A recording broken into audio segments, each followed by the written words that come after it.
This conference will now be recorded. You're your Wi-Fi guest. For high maintenance. This conference will now be recorded.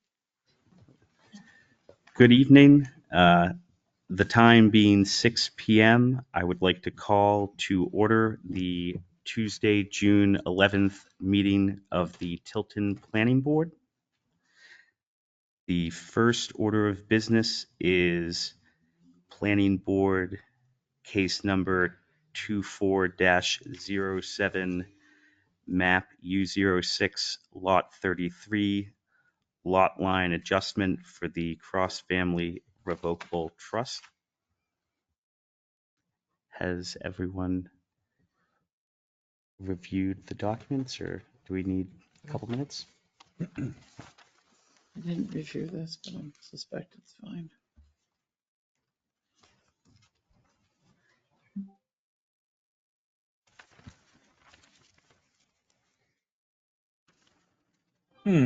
The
only thing I see that it needs to be dated.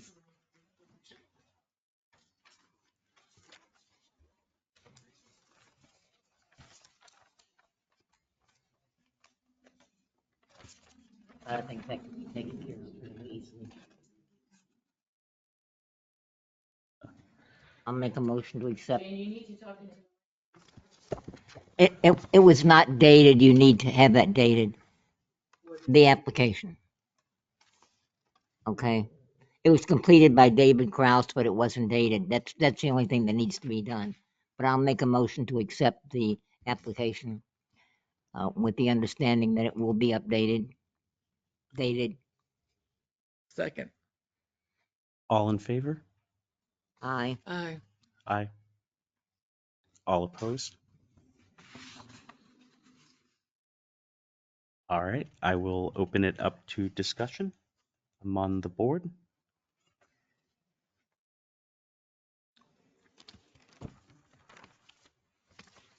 Is the applicant here? He's right there. Oh, there you are. And the mothers are here too. Okay. Just curious as to why the line is being adjusted. Yeah, let's. It's saying so you can make it. Well, just over the years, I have a small right beside my barn. I only have 3 feet off the edge of my barn to get to the back of my property. And when the next door neighbor, I talked to him about adjusting the line. When I was leaf blowing, I found a pin out back that was already, all these pins that are marked on the lot are in place. They were already there for years.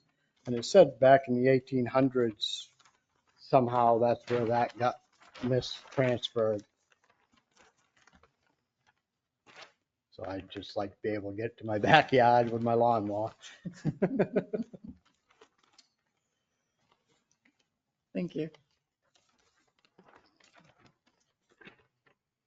And so just from my understanding, the applicant is from you and your neighbor who share the property line? No, it's just from me.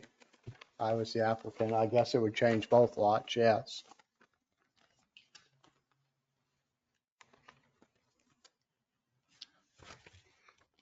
I came to the zoning board meeting in January before I hired the surveyor to just see what the thoughts were.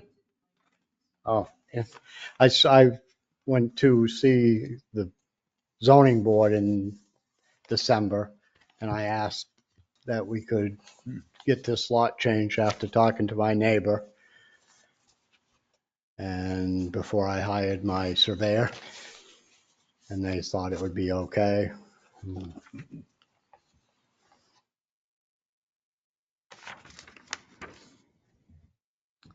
Okay, thank you.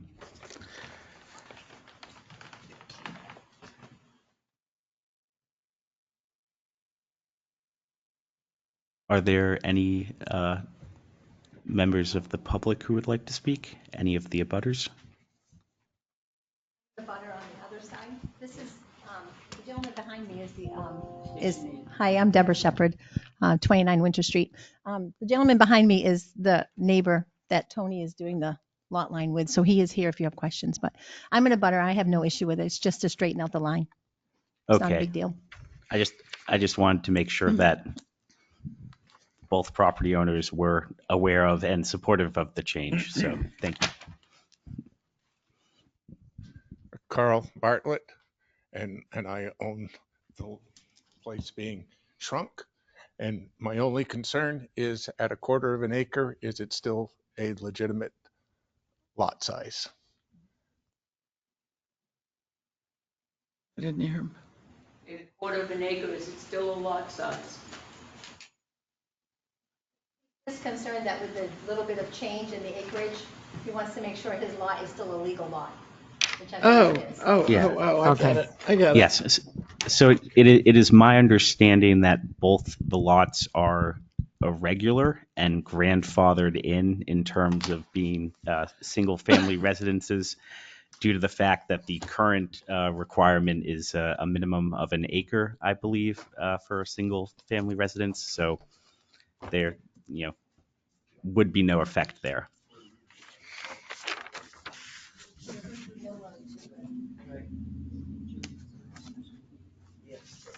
That's an interesting question. What zone is this? Hmm? What is the zone? I know it's zoned for four-family residential What is conversions. it?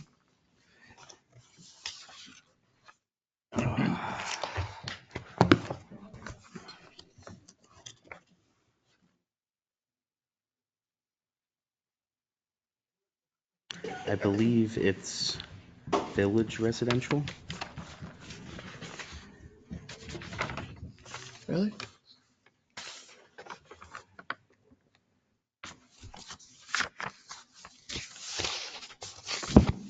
Yep, there it is. Village residential zone. Yeah, yeah. Residential. Mm-hmm. VR. Yeah, so with sewer, minimum lot size is 15,000 square feet.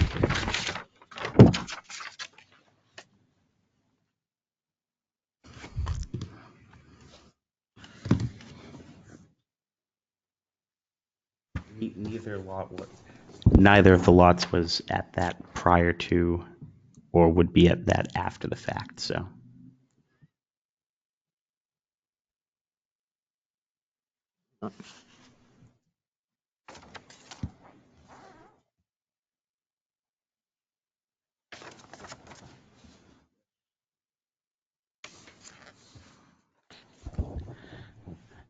Do we have any comment from anyone online? What do you-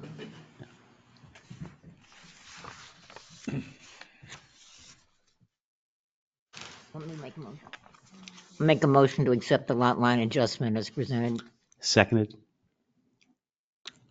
All in favor of the motion to accept the lot line adjustment? Say aye. Aye. Aye. The ayes have it, so it has passed. The lot line adjustment is approved for lot 33.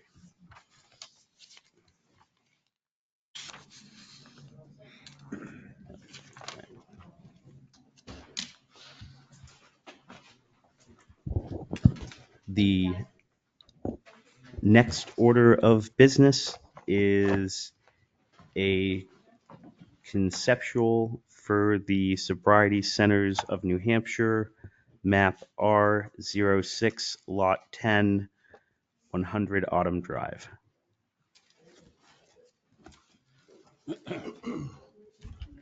Good evening. I'm gonna get connected to the Wi-Fi so we can try this. It's also, if we can't do it, then it's okay too. Yeah, that's right. Are you connected to the Wi-Fi? No, I I'm gonna couldn't get get, connected. no. Okay. Something have to go.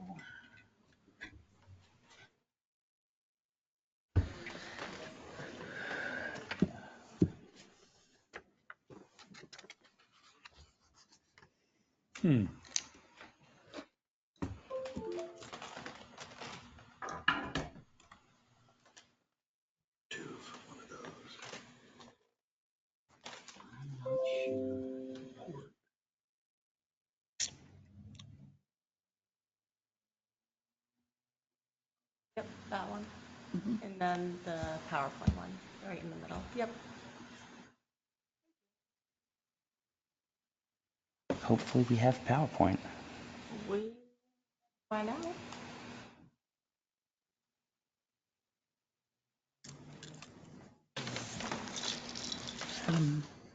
This may not be allowed in a conceptual.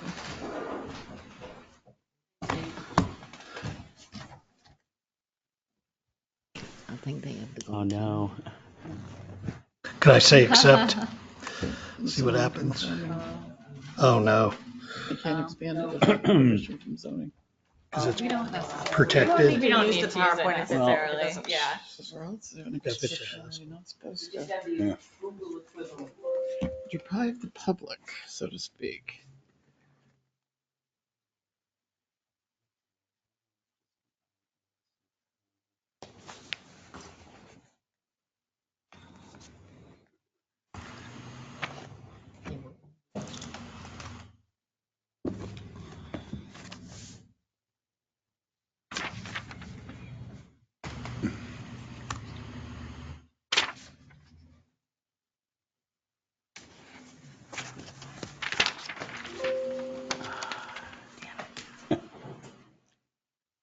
All right, so I guess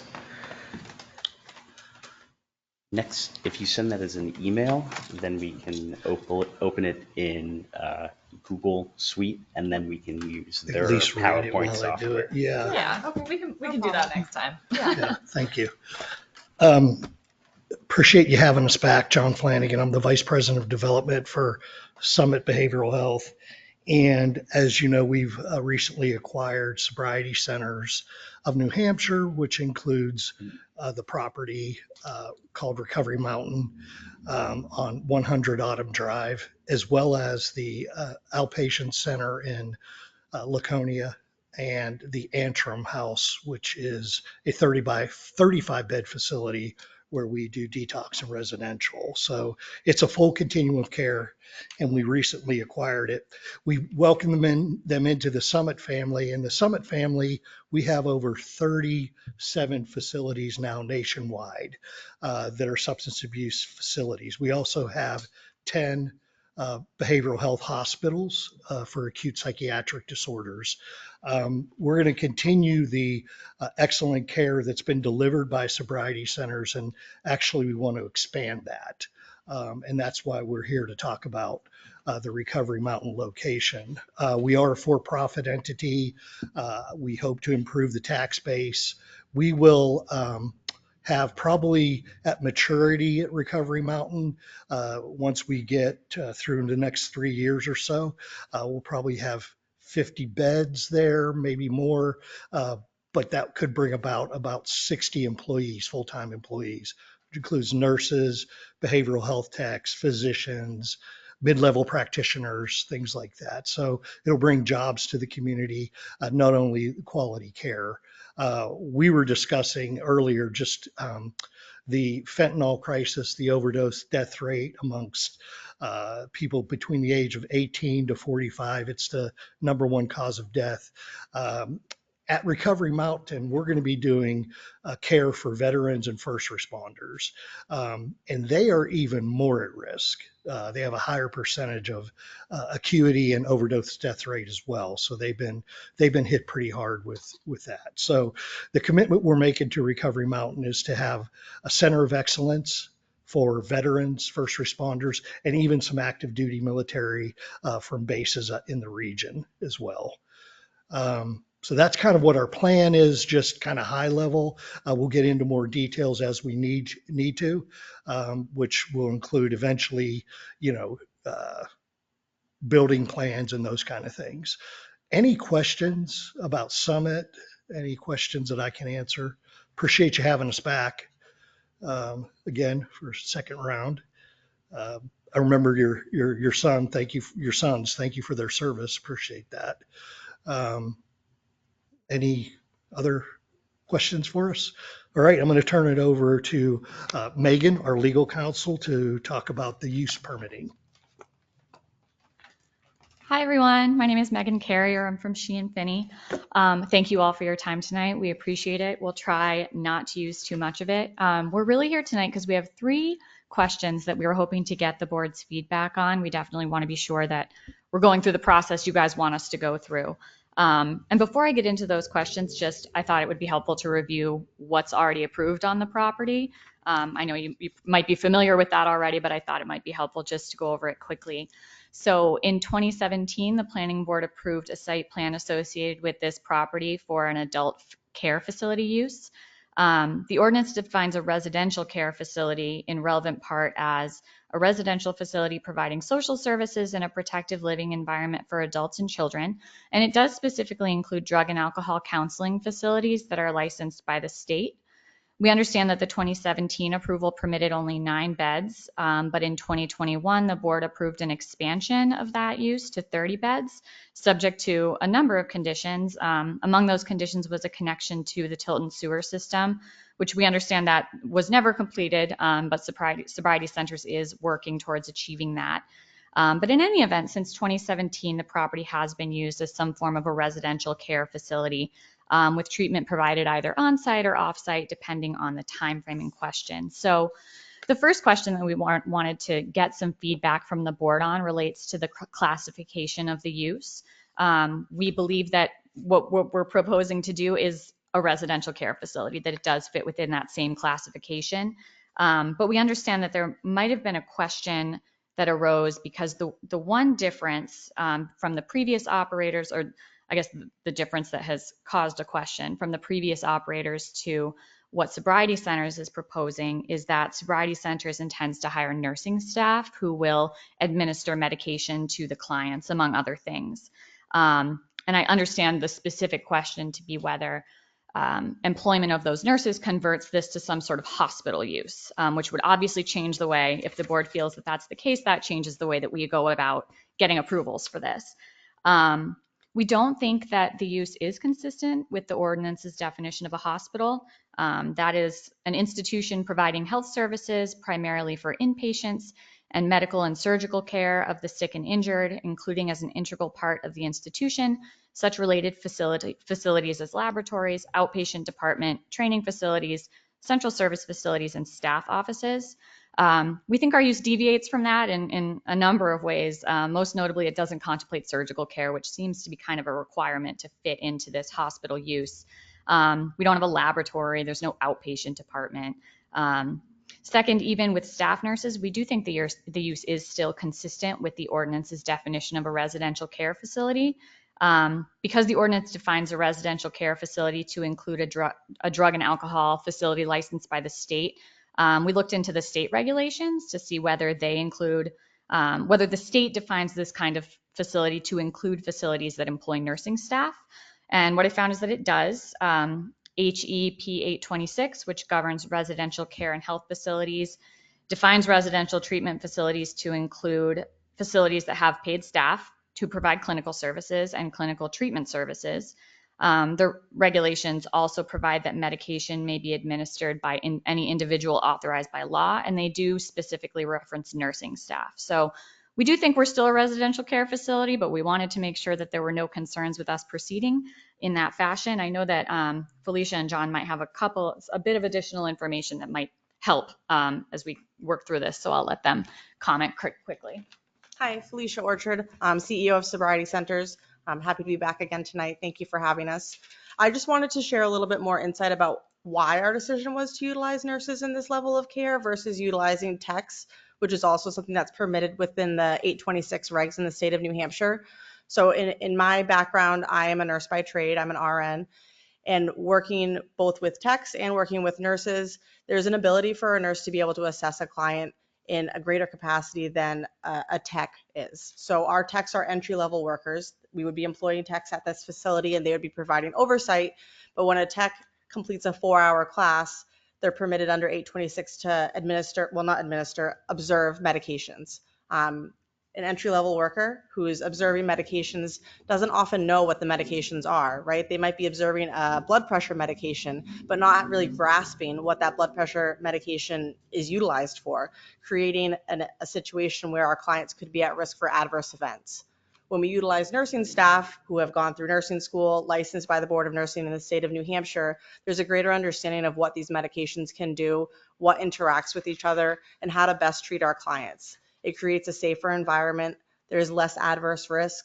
And it also provides an environment where there's a level of greater understanding of what these clients are going through, right? We create two different understandings, both with the techs who are more peer support and with nurses who are more of a higher level of support and understanding of what's really going on with these clients and what they might be experiencing physically as well as mentally as they go through their first 30 to 60 days of recovery. So that's where we're coming from. We employ nurses to observe and administer medications at our Antrim facility. We've had great success with decreased medication errors and increased adherence to medication protocols for our clients. So I guess my questions there are, is a tech essentially an orderly? Define what you think an orderly is. I'm sorry. The non-medically trained individuals in various types of adult care facilities, I guess? Correct. Yes. So a tech is typically, the techs that we're hiring are typically someone who has a year or more of sobriety if there's someone who's in recovery. It's someone who maybe has worked as an LNA somewhere else and doesn't want to be an LNA anymore. They want to move into a behavioral field instead of a medical field. It's someone who has a connection to recovery in some ways. It's someone maybe who's going to school to be a counselor and they're just in the beginning of their education, so they want to get some experience and some exposure to the field. But it's really an entry-level position, and we provide a lot of the training and the understanding of what this field is. Okay, thank you. And then for the other locations that have nurses, I guess specifically the Antrim one that you mentioned, what is the use case classification there as far as like the town and the state are concerned? And then are there similar facilities not operated by your company that have nurses that are considered to be this type of adult care use and not a medical facility? Right. Megan, I'll let you, or John? Yeah, John had some additional information on how these are classified. Yes. So I think the difference is that we're required to have a medical director supervise all the treatment. That doesn't mean he's there every second of every day, but they do have to come in and around. And we have a medical director now. And if we need to add another medical director as we get more patients, we'll do that. So there's supervision from medical director, physician licensed, and then also prescribers, which are mid-level, like nurse practitioners and that type of thing. So they will be writing the scripts, overseeing the care, and then the nurses deliver the physician's orders. So it's upgraded. definitely, from what maybe was occurring there before. Antrim has been in existence 7 years, I believe, and we've had no issues. We're state licensed. We're going for our CARF accreditation and things like that. So we embrace regulatory and the oversight that comes with that. Thank you. That answer your question? Yes. Okay. Yes, sir. What is the RN to patient ratio? You want to take that one? Yep, absolutely. So currently the RN to patient ratio when we have detox is a max of 10 clients to 1 nurse for detox level of care. For residential level of care, it can go up to about 16, depending on what the acuity is. Do you have a nurse supervisor, We do. We have a director of nursing. director of nursing? Yep. And what is the maximum amount of nurses that she can oversee? In the state of New Hampshire, there's no regulatory on the number of nurses that she can oversee. With the opening of this facility, we would have a charge nurse at each facility and then the director of nursing to be over both of them so that there'd be supervisors on site every day. Does that make sense? I would have kind of the hierarchy would be a director of nursing, then in each facility, Antrim and Tilton would each have their own charge nurse or assistant director of nursing, something along those lines. So there was a supervisor to help No. support. What is their degree level? Currently, our director of nursing has a bachelor's degree. A charge nurse would at least have to have an RN versus an LPN, which can also be employed in New Hampshire, but at least an RN, likely a bachelor's level. Okay. Yeah, if I could add, when a patient is in the detox level of care, we also are required by regulation to have them be seen by a prescriber every day that they're on detox protocols. Okay. That's not including the nurse assessment that's done. Right. So Okay. you have a mid-level practitioner, nurse practitioner, or the physician themselves coming in and rounding every day when they're in detox. Can I clarify for a second? Yeah. So just to clarify about what we're looking for in Tilton is that currently what we're looking for is a residential level of care. We're not looking to open a detox with the 9 beds. We're looking for a residential level of care, Okay. which would include weekly provider visits. The nurse would still be there, around the clock, but weekly provider visits. Okay. Any other questions? I have a comment, not a question. You're asking to expand what is now a non-conforming use, which requires approval of the Zoning Board of Adjustment. So currently we're not asking to expand. We're asking for the 9 beds. You're asking for 9 beds. You want to dispense medication on the property, which was not in the original approval or agreement. If you review those minutes, you'll see that it was assured that medication would not be prescribed on the property, that is prescribed by the physicians of those being counseled. A few minutes ago, you talked about detox at the facility. But then I just thought I heard you say there wouldn't be any detox at the facility. But this is a counseling. That was my error. Okay. Because we're doing detox and residential Antrim. And so the other 35 bed location. Thank you for the clarification. Right, okay. But this is a counseling center only, not detoxification. Correct. So right now, we're not asking for detoxification. We're asking for a residential level of care. The medications for resident. Keep talking about residential level of care. It's a counseling center. It's for counseling. So that wasn't what my understanding of the 2017 use was. There was people living there receiving If you read the residential definition treatment. in our book, you'll see it says counseling. Okay. I think the differentiation between a counseling center and a residential treatment center is that the patients will be supervised 24/7. They'll be seen in group therapy, individual therapy. And then the physician, as we mentioned, or the prescriber will come around once a week to round on them to make sure they're okay medically. So it's a little more than just a counseling center. That's why we would have staff there 24/7 to oversee the care. If you're going to go beyond the counseling center, That's expanding a non-conforming use, Okay. because it's very clear in here says counseling, period. What are you Drug reading and from? alcohol counseling facilities. Mhm. That's what it says in our definition. So if you're Okay. going beyond that, again, you're expanding a non-conforming use. It'll take approval from the zoning board of adjustment. Okay. Do you have anything to address that? Yeah, okay, so just to confirm, we had understood that the previous approval was for a residential care facility. And is what you're looking at the definition of residential care facility where it refers to drug and alcohol counseling facilities? Okay. So I guess that kind of comes back to our initial question, which is how the board views this use to be classified.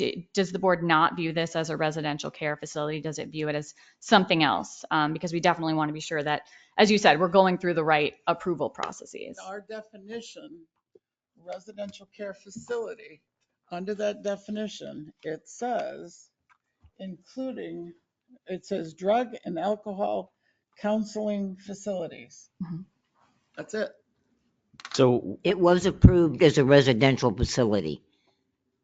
But this is our definition of what that is for drug and alcohol so counseling, period. what is an intermediate care facility?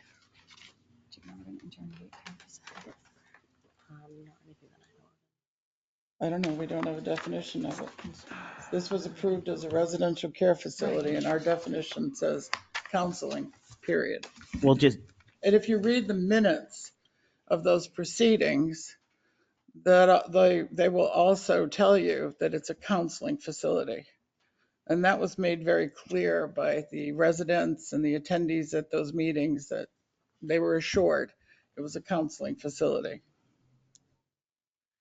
So I guess my response to that and just a comment would be that it refers to counseling facilities that are licensed by the state. And the residential care and health facilities, as defined by the state, do include facilities where there is nursing staff and clinical staff on site. And so we had sort of tied those two things together just because the town's definition does seem to incorporate the state processes. And so that's why we had thought that we still do fit within this definition. But does the town not make that same connection with the way that the state defines these?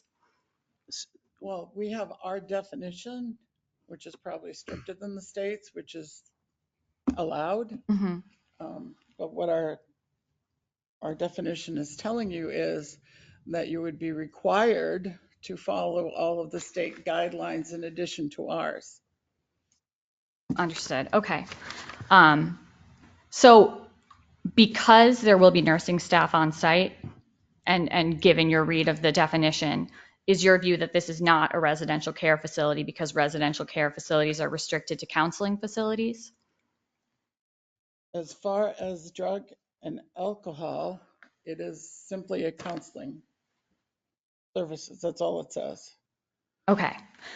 So I'm sorry, I know I mean, so in our definition, residential care facility, I'm sure you've seen it. Yes, yep, Covers a lot more than just drug and alcohol. it does, yes. So it's variable. It depends on what we're talking about. Right now, we're talking about drug and alcohol counseling only. Meaning no medications. Well, it means that the medication is prescribed, as in the minutes, you'll see of the process when this was approved back in what, 2017. 17, 16? So just for It started clarity, in March of 17. I think it ended in September of 17. But you'll see in there that all medications were prescribed off-site, if you will, by their personal physicians. And Can I there was ask to be no medical staff on premises. That was our understanding. That was the There were to be understanding. counselors and the head person who was there, and I believe she was a nurse, but it had nothing to do with her being there, from what we understood. And I guess basically what we're saying is regardless of what your conceptual is right now, in order to do what you're asking to do, you need to go to the zoning board. Mhm. So as a follow-up question, if we were to not have medications administered by nurses whether it was techs observing them or not, but not have medications administered by nurses and have all of our clients be prescribed by their home PCPs rather than our nurse practitioners, that would fall under the use of an alcohol and drug counseling residential care facility. Is that accurate? Well, that's part of it. But also, as Jane said, your staff in the understanding, if you read through the minutes, and they were questioned several times. I believe they said there were a maximum of 3 staff members at all times. I mean, at one time, 1 overnight, 2 during the day. So you're talking about increasing the staff, which to me says it's a different facility if you require more staff. I think that we would be offering a more robust program than that was previously offered there. So Even now if it you're was more changing- clinically robust, I don't think, counseling is clinical, correct? So I think if we were offering a more clinically robust program, include things like a cook, include things like multiple counselors, techs to oversee when there aren't groups happening, looking at a recreation therapist to utilize the gym space. That's what I would see as additional staff if we weren't to have the medical staff. I guess that's my question. So now, so what you're telling me, you're expanding the use. Not in terms of the number of beds. No, Correct. but you're expanding so it's not allowed in a rural agricultural setting, residential homes, et cetera, quiet neighborhood. Our master plan describes what that is. What you're describing is more activity, more disturbance to those residential homes around it. That would be my concern. That's why I say you're expanding the I use. would counter that. Before it was described as you'd hardly know we were there. I think was one of the things, if you look through the minutes, you'd hardly know we were there. What you're describing, I think they'll know you're there. I think with a limit of 9 patients initially, Probably step up to the mic. with that space, with the big gymnasium, and I don't think it's going to be disruptive to our neighbors at all because we have enough room in that location. That's why we acquired it, for the patients to be treated within the walls of the organization. I don't think 9 people being there is going to disrupt anything. And then the definition of counseling in our world, a lot can fall under that. We do medication education. You could count that as, hey, this is your medication, this is the side effects, that type thing. That's counseling them on their meds. And then the therapies we're talking about are to address some of the underlying issues as to why they're medicating themselves and became addicted. So of course we want to do that type of counseling as well. And that is what we will do. I think enhancing that is a holistic approach using nurses and prescribers. It's better care for the client. And it would be better care at the client that was there in 2017 that they talked to you about would need those services. And now the care, that hasn't changed. So my argument is, how do you define counseling? It's drug and alcohol counseling can encompass a lot of things. But you just said nurses and prescribers. Right. So therein lies the difference. It was a very touchy subject. And granted, So, I understand a rural agricultural area, all of a sudden getting that, disruptive type of facility. But They're going to be residents, is that correct? Yes. Okay, I see that, this is just a personal opinion, that far less disruptive than a sports center with cars coming and going That's correct. every few hours. So that's It's just 21 to 28 that's an days aside. normally. Okay, so they're gonna be there and they're not gonna be coming and going. They're gonna be stationary. Okay. the staff will. so I guess, Yeah, there'll be staff coming and going. Yeah, but that'll be, again, with 9 patients, to your point, there'll be limited number of staff. We'll have more staff than they presented to you before. It would still be less traffic than the sports center where, That's correct. But we're not talking about the sports center. yeah, so I guess my question is, so there's already an approved site plan previously for the 9-bed facility and a approved but not executed site plan to increase the size with conditions that have not been met at this Correct. point. So we're not asking for the 30, I think it was a 32 bed number in the previous minutes. We're asking for the 9 beds that were approved to get approval for that so that we can tell the state we have 9 beds zoned and approved as was documented. But what you're saying is the limited use. We'd have to adhere to what that limited use is. So I guess, just so my understanding is correct, this property is, the current use is residential care facility. So it could be operated as a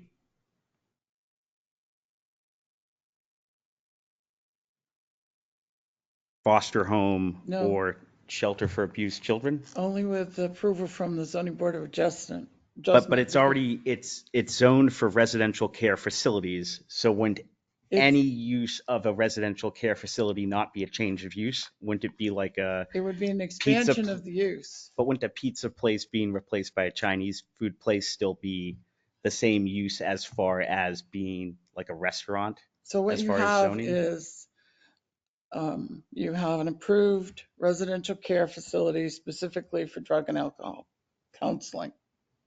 That's what it was approved for. It was made non-conforming when the town voted for it not to be allowed in rural agricultural. So you have a non-conforming use of drug and alcohol counseling, Which came first, I guess? residential care facility. Well, the approval had to come first before it could be not allowed.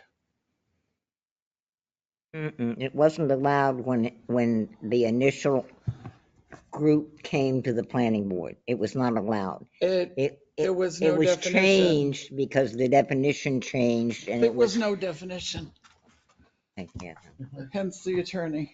Okay. But the point is, if they want to expand that non-conforming use to something else within that, it would have Drug to and go to the alcohol zoning board. treatment. But they don't. That's hypothetical. Drug and alcohol treatment would be the way to define it, not drug and alcohol counseling. It's treatment, holistic treatment, mind, body, and spirit.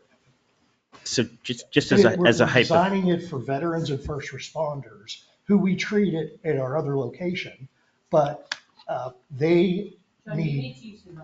Oh, sorry.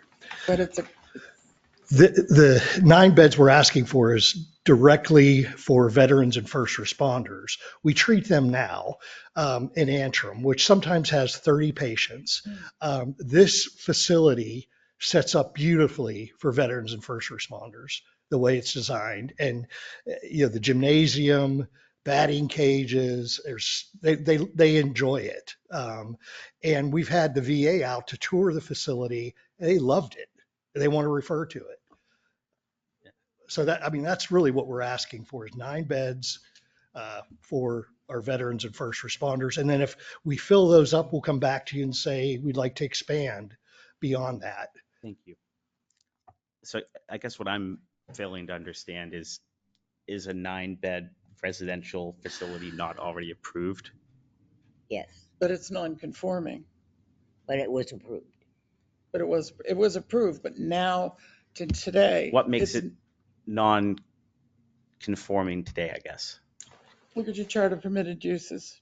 It was voted by the town after this facility was approved. It was then voted, I think in the next spring, 2018, to not allow this in rural agricultural, which So then wasn't made it- it I a don't non, think that's right. But that's grandfathered then. well, Like if the grandfathered and planning board non-conforming are the same. rezoned, Are the At same. any rate, they need to go to the zoning board. Yeah. That's the bottom If line. they're Okay. going to expand the use. I don't know what the issue were you not going to the zoning board of appeals? What is the issue? What is the issue?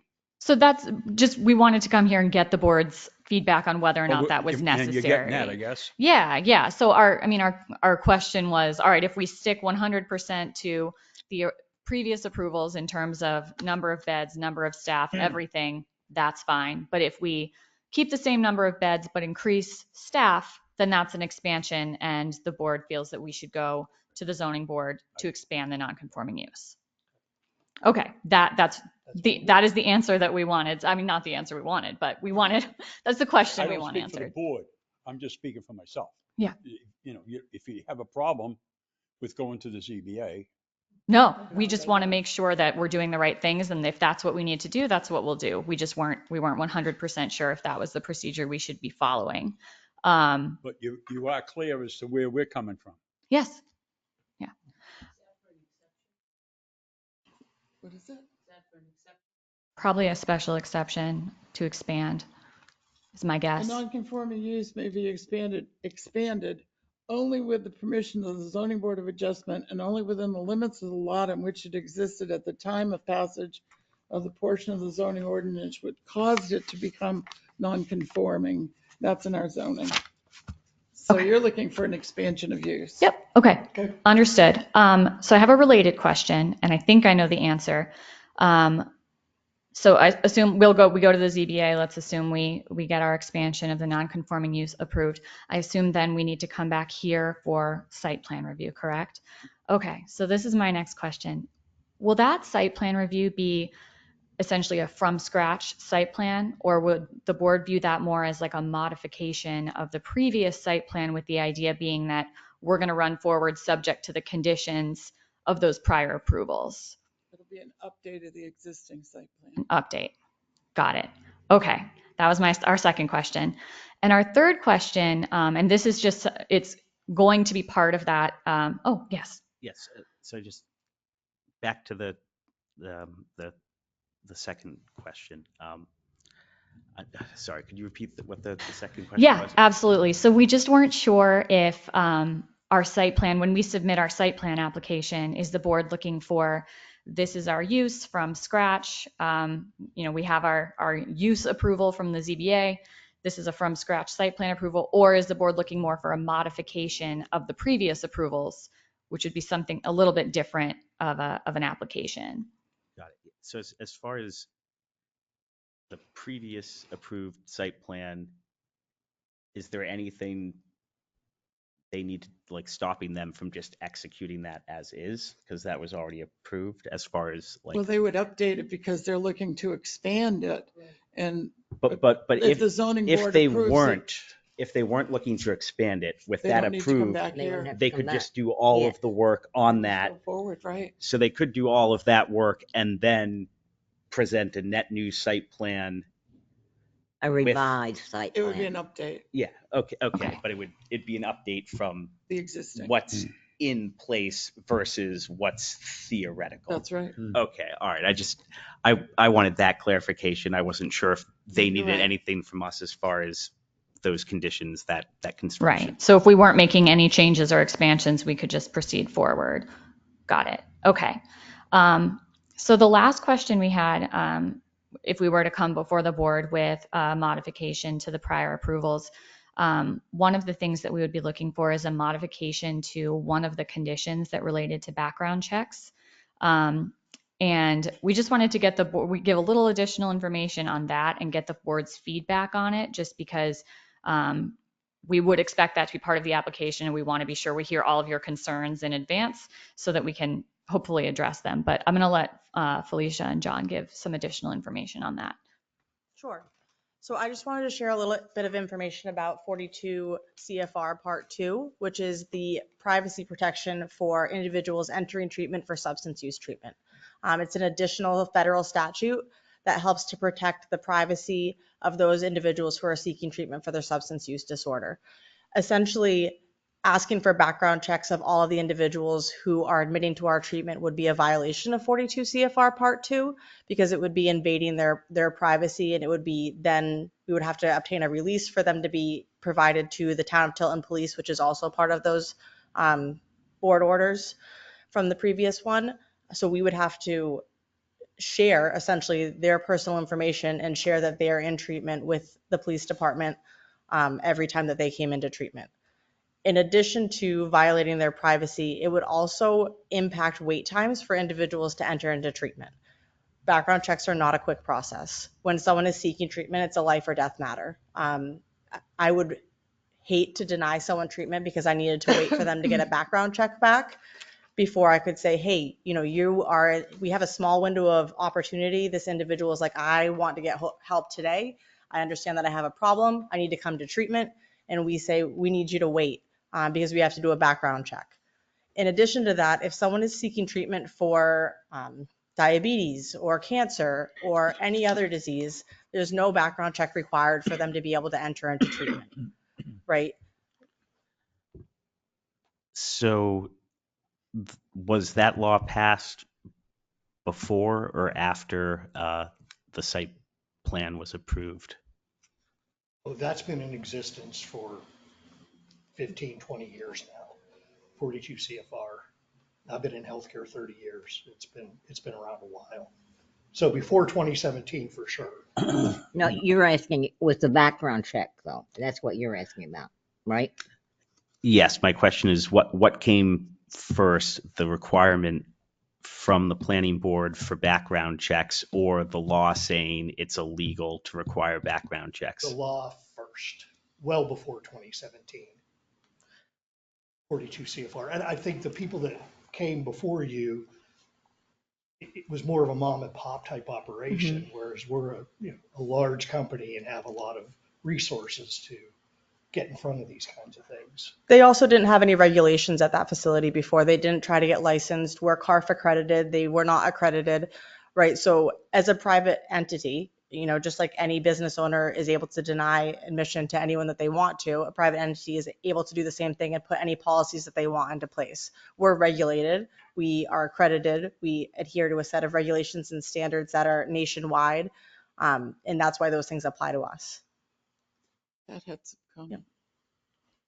Yes, Pat? Thank you. Felicia is absolutely right on this subject. This was brought up mainly back in 2017 and 2021. This whole idea of having a facility on 100 Autumn Drive filled these halls, Nate. We had to, it was standing room only. It was very controversial at the time, and it was really a more of a demand by the people that required it more for the planning board to put it as a condition. I did in fact read the HEP 826.17 and 18 myself. I did forward the email to the chief, our chief, and he agreed totally that it should be left with the state. The state regulates these more stringent than anybody could, and with their accreditation, they have to jump through hoops in order to get that. So based on that, I would put that in as a condition when they do come for a site plan, as depending on the abiding by the state regulations on 42 CFR 2. Because this is a conceptual, it would be difficult for us to deliberate on that question, Right, but it certainly gives us homework. right. Absolutely. And I do just want to share what we do to ensure that we want our clients to be safe while they're in treatment too. So we do screen our clients, and when we come for a site plan review, we'll have more information for you and we'll be able to pass some things out.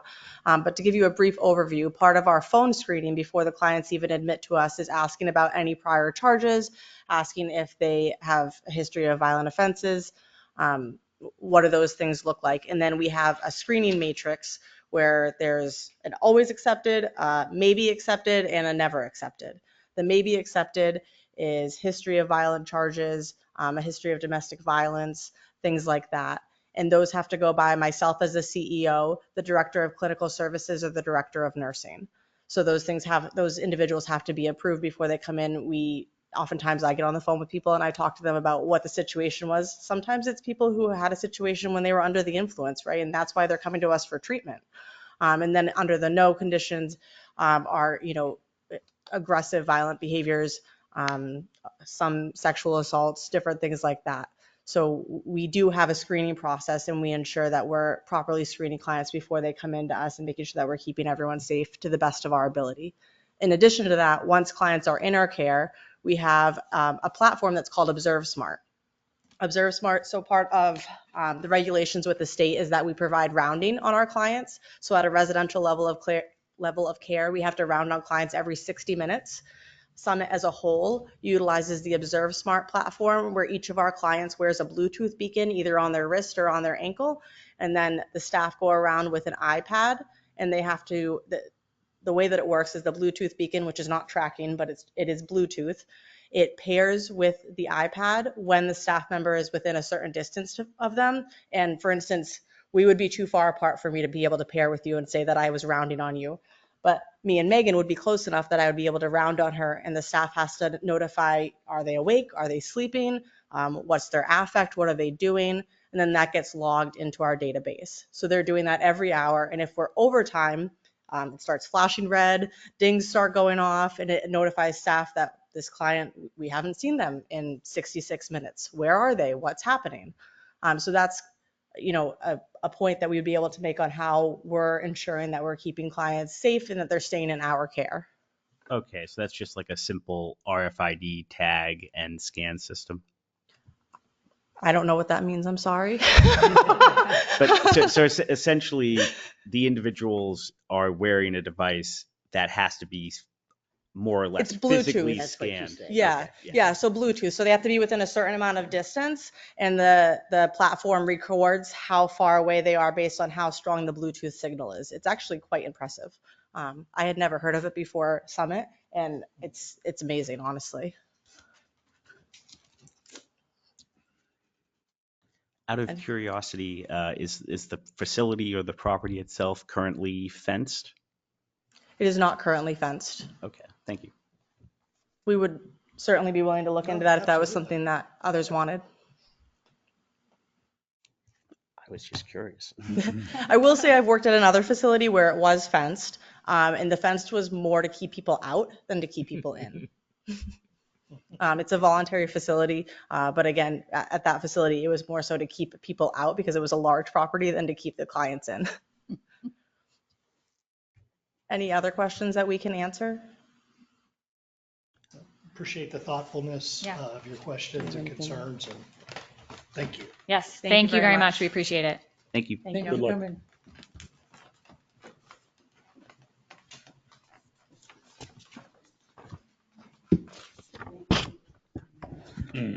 So So we, I have a question. yes. The planning board approved them to increase the beds without having them go to zoning?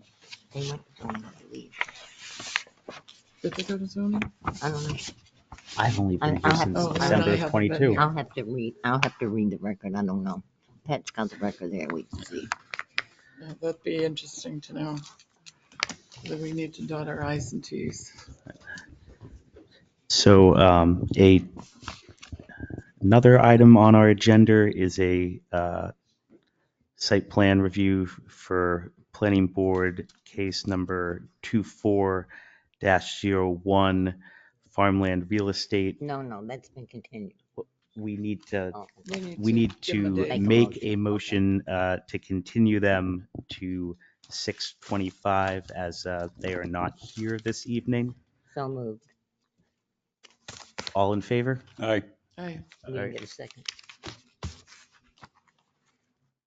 I thought, I said so moved. I made the motion. Somebody needs to second. can I get a second? Yep, second. All right, all in favor? Aye. Aye. Approved. All right, the next other business is the PAT update on 256 Laconia Road. Oh, sorry. Mr. Chairman, we have a question from the audience. Yes, sir. Do I need to be formal, or can I just do it? We You need a to- mic, we need your but she can give you name one. and your address. Right into that. Okay. I'm Tom Mead, and I'm a resident of Tilton, and I may be remembered for being part of these discussions earlier. I know this was a conceptual presentation, so I'm an abutter of the facility that the presentation was just made about. And so I won't go into a lot. I understand that public comments are not part of the conceptual presentation. So if you would grant me a little moment here. In general, I think the public should be formally allowed to participate in the conceptual stage. And the reason I say that is that without the public participating, then it gives the impression that whoever is making the conceptual proposal, it's kind of a one-sided argument. So they make the proposal, and there kind of isn't any other viewpoint other than yours, which is, obviously critical, but there's no other public ability at that stage to have input into the process. So it seems asymmetrical if the conceptual presentations don't facilitate other viewpoints, if you see what I mean. So there's a lot of discussion that happens. So there's a lot of momentum that gets built up without anything being presented to the board for the board to have in mind as the process proceeds. So that's just a general comment that I think it would be good for the town if the board did facilitate that kind of participation at the conceptual stage. So there's no abutters notice at the conceptual stage. So I just, amazingly, my wife got a notification that a Google Doc had been updated. That's how I found out that this was happening tonight. It was your agenda somehow popped up in her Google Docs. Now, I know I can look at the agenda for the planning board, religiously. Unfortunately, I'm not very religious. But anyway, that's just a general comment on the process of these conceptual presentations. And I would have quite a bit to say about their presentation. I feel like I'm a little bit a participant in a shell game. Thank you very much for pointing out that the town voted that residential care facilities were no longer allowed in rural agricultural, so that this whole operation is there by virtue of it being grandfathered. And the arguments are very convenient. I guess it was 21, they came in for the 30 bed approval to the site plan. And at that time, that was allowed with kind of not a lot of resistance because it wasn't an expansion. Whereas she said in her presentation, the expansion. So we'll go to 30 beds because we're a very quiet residential facility. Okay, now they come back and say, oh, we're only 9 beds, but we want to change what we do.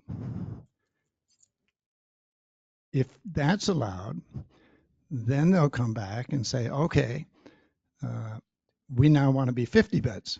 That was also something that was presented. There were quite a few at the moment. So it's sort of like, we're going to focus on being quiet and ask for this. Once we have this, then we're going to say, well, we've got that. So now we would like to go to 50 beds. So it's kind of a back and forth. And the other one I noticed that was controversial at the time was the background checks. So their point was that, well, what if we have an emergency? Well, the whole description of the facility was that, in effect, there weren't going to be any emergency admittances. These were people who were beyond detox. So again, it's kind of a little bit of a shell game. Wow, we can't have this kind of background check. Forget about, for the moment, the federal law. We can't, we don't need these we don't want these background checks because it will delay a critical emergency admission. Very convenient argument. But prior to that, they've said, well, you know, we're only admitting people who are beyond the detox. They're not emergencies, so on and so forth. So, you know, I just can't help but notice that it's like a ratchet.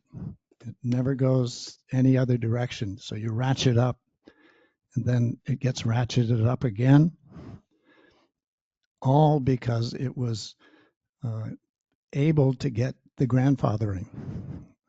So anyway, those are my 2 cents worth. I appreciate you listening, and you didn't have to, so much appreciated. Welcome. Thank you.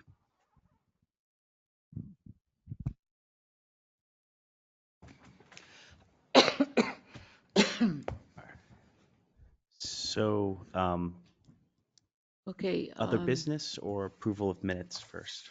I'll go approval minutes, and then I'll take you up with this. Does everyone have the minutes from last meeting, and have they read them? Yep. Right. Any concerns about the content of the minutes? Then I would like to make a motion to approve the minutes from Tuesday, May 28th, 2024. Second. All in favor? All right. Aye. Aye. Approved. And now we move on to other business, 256 Laconia Road.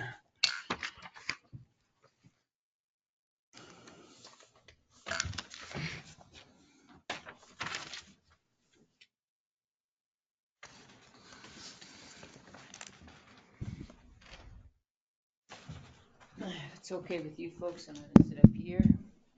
Sorry for my back's gone. Fine. You can sit here if you want. This property came to us during the transition when there was nobody in the office. The top was the gentleman that owns it. In the middle is the person that leases it. The project description, you can see it's approval to open for business from this location for quality rentals.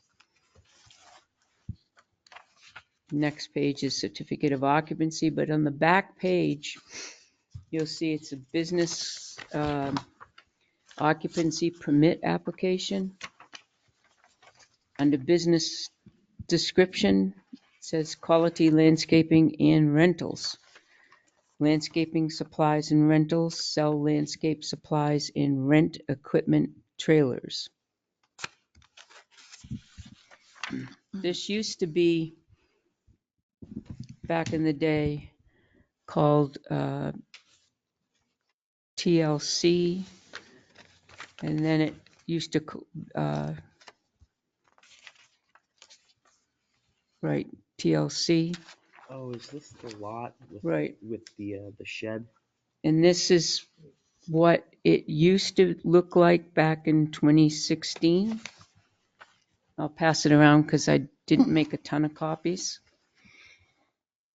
What was it in 2016? It was a So, landscape. It was TLC. still the landscaping. When did East Edges move out of there? I know it doesn't In pertain, I'm just, I believe in, I gotta get the file, Catherine, hold on. I'm sorry.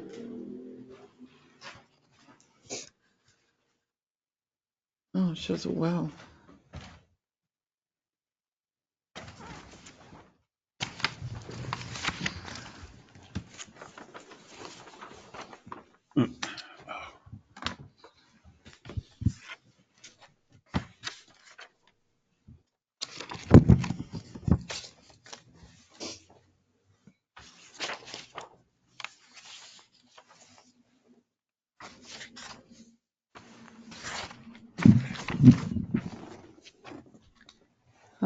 2000, that's the driveway permit.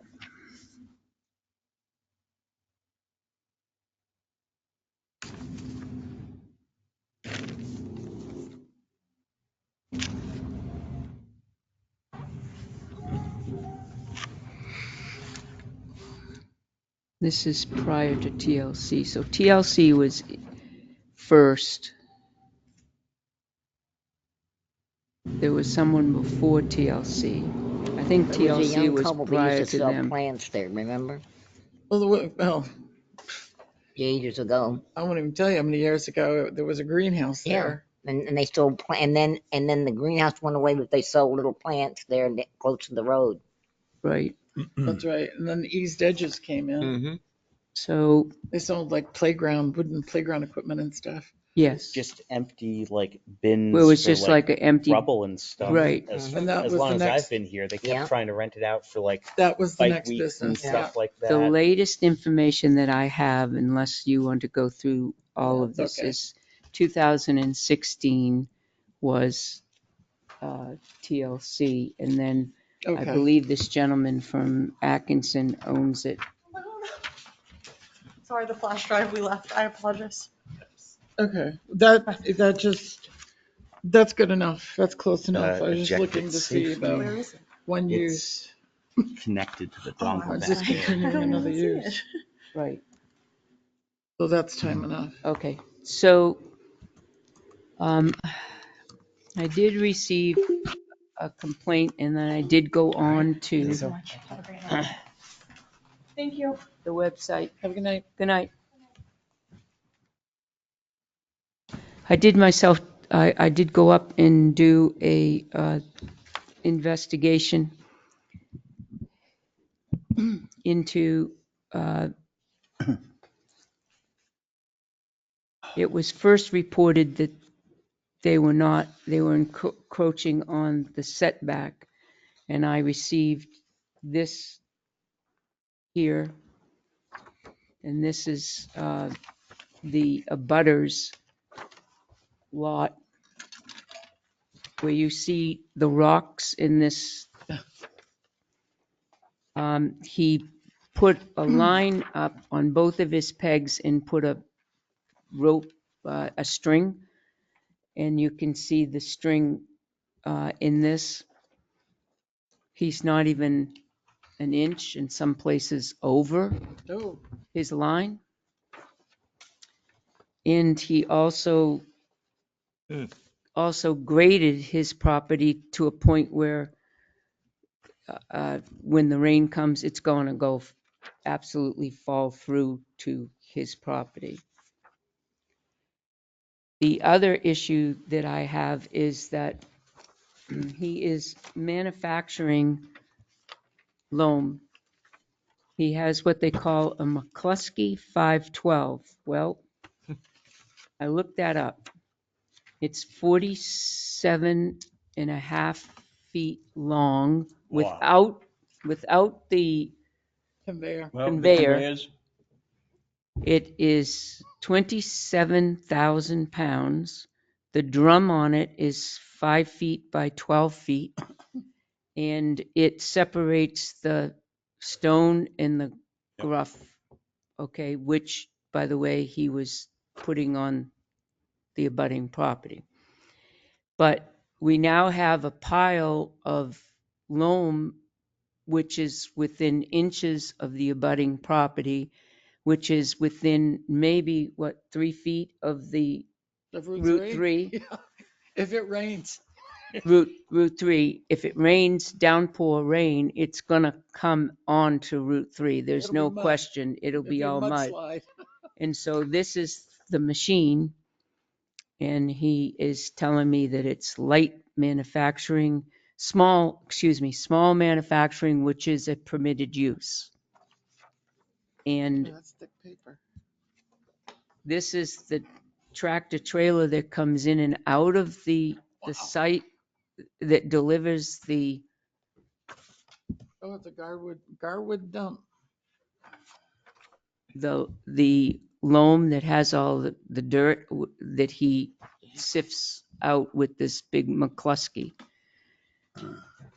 Now, he rents equipment, he rents trailers and tractors. He has absolutely no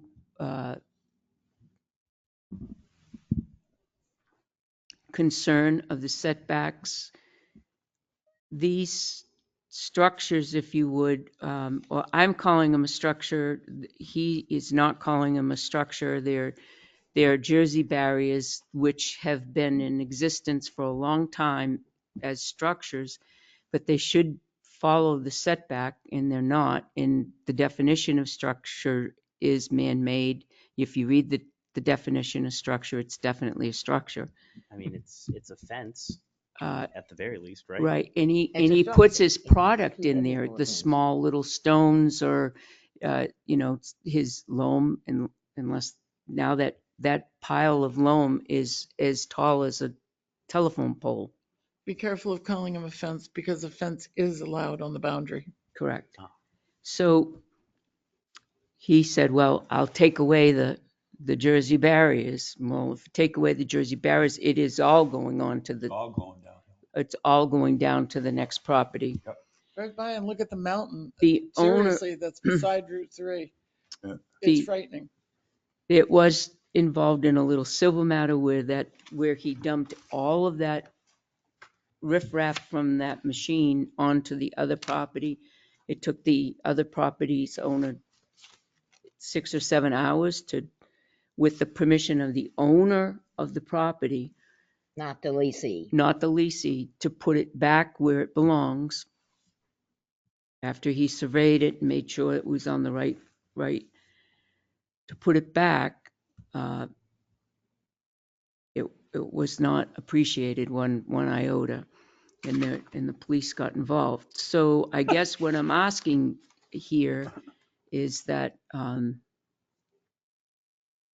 it is definitely a change of use.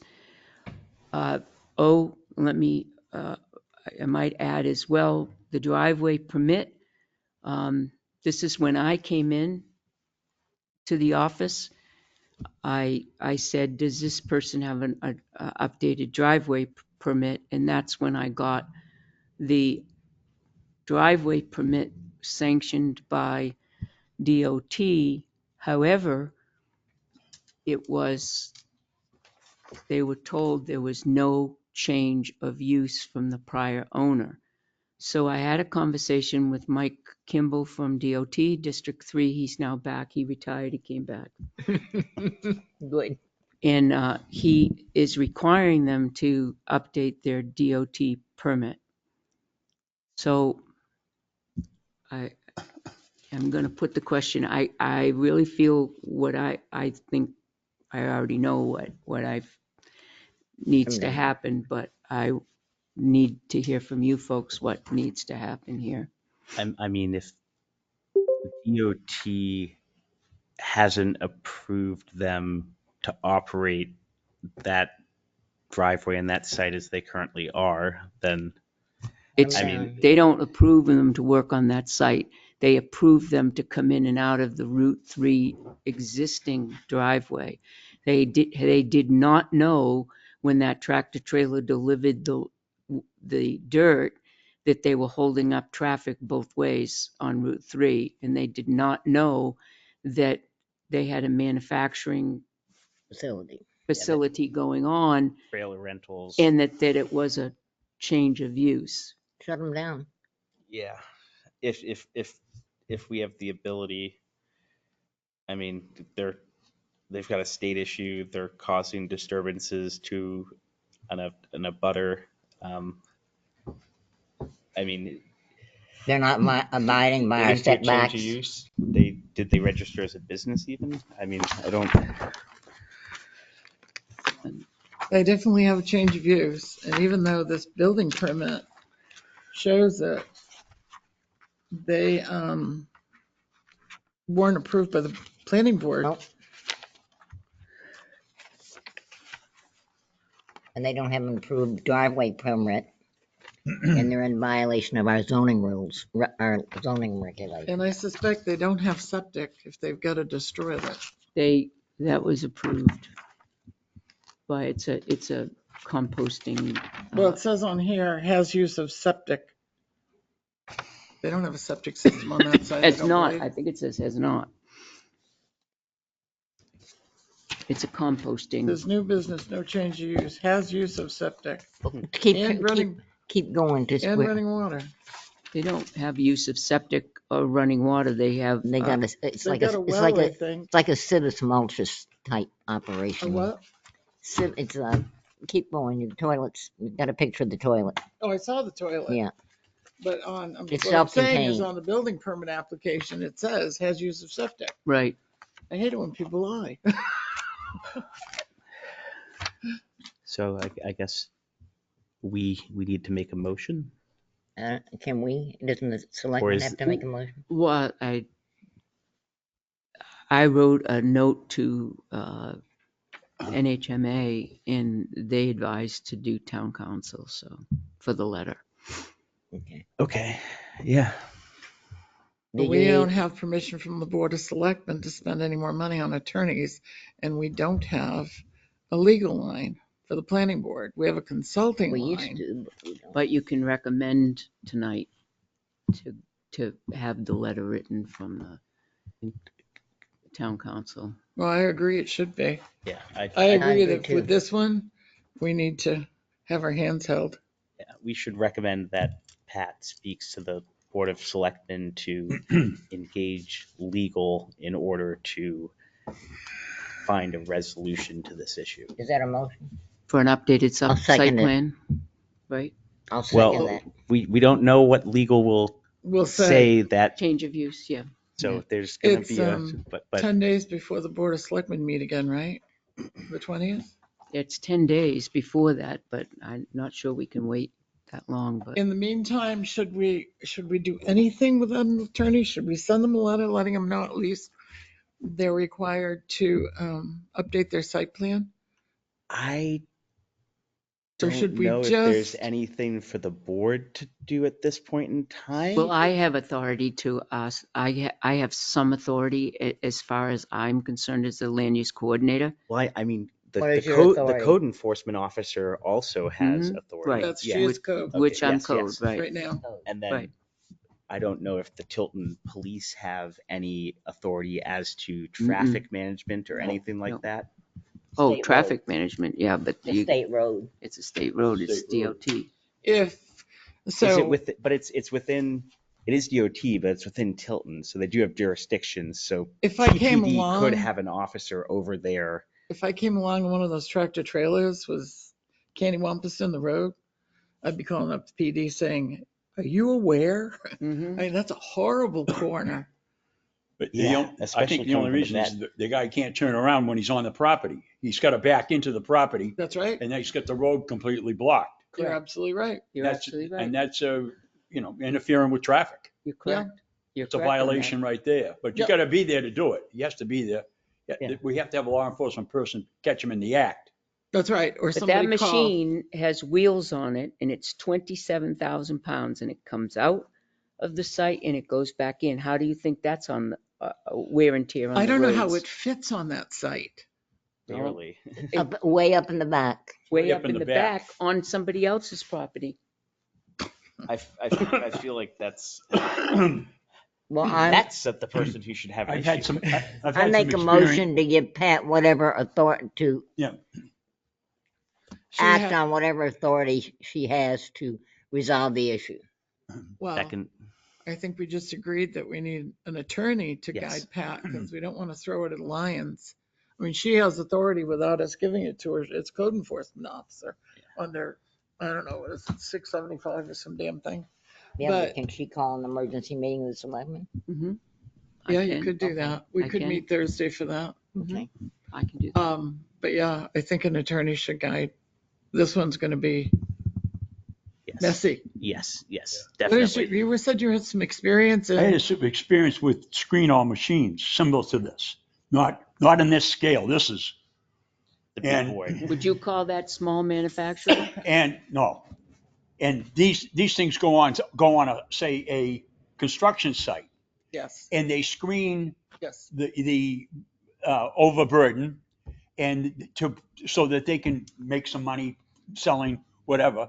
And some of it's loam and some of it's crushed stone and then they have these things. We had a diesel engine on one end and a diesel engine on the other end, and they're running them wide open all day long. And it's just unbelievably bad. Do you know what I'm saying? Yeah. As far as the noise Yeah. factor comes in. Been And there. then you've got the sound of the rocks crashing against each other.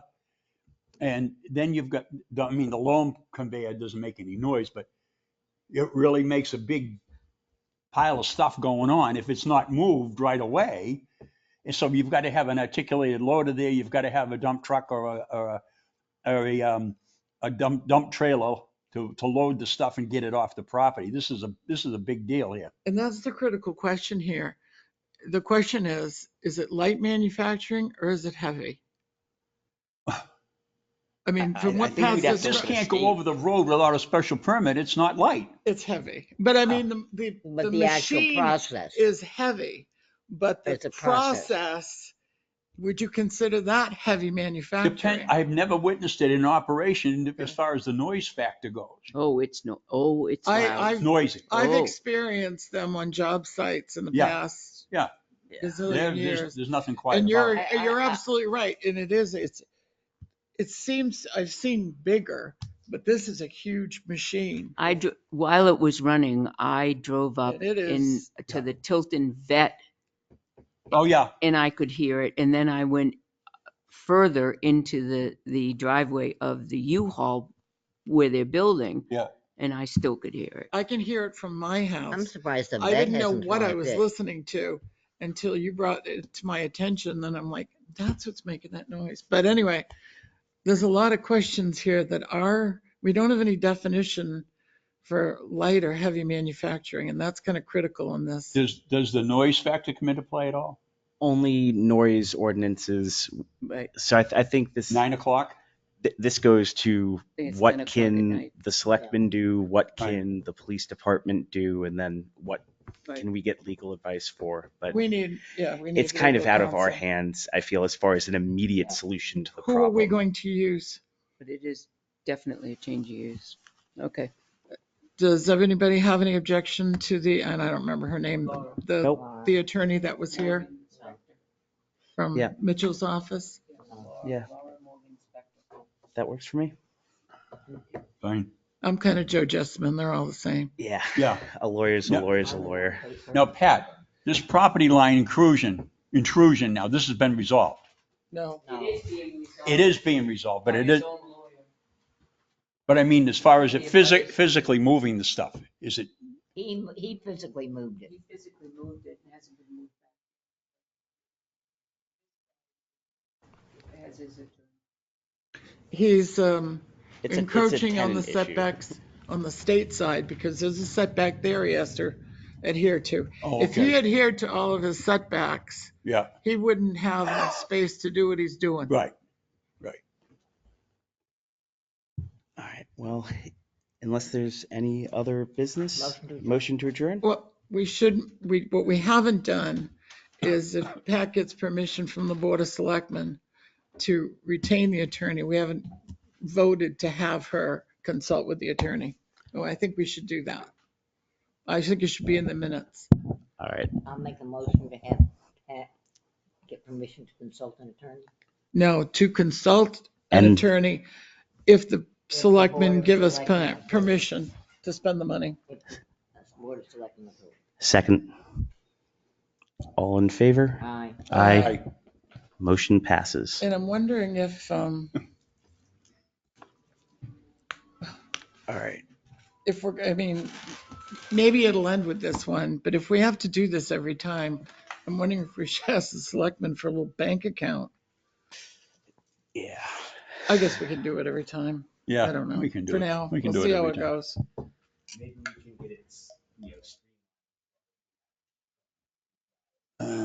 Oh, you have to vote first. You already adjourned? No, we made a motion for you to Okay, call the attorney. right.